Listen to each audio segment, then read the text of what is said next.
In this video, I'll show you how to lock accounts in Xero. Once you are on your Xero account, the first step is to head over to the top bar. And on the left hand side, you want to click on the drop down for your company. Now, under your company, you want to head over to the second option and click on settings.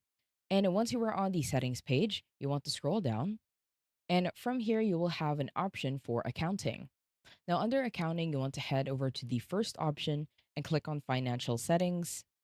And once you are on the financial settings, at the bottom in here, you will see lock dates. At the very bottom, in here, you will have an option to stop all users from making changes on or before a specific date. So if we click on the drop down, in here, we can stop them from making changes on the 1st of April in 2026. You can also choose your specific month as well as your year, and you can go through all of the years in which you want. Now, on the 1st of April, any changes that will be made are not possible in this account. Everything will be locked, and once you're done, head over to the bottom in the right corner and click on Save. Now, once you click on Save, all users will no longer have access to make changes on or before the 1st of April in 2026. I hope you found this tutorial helpful.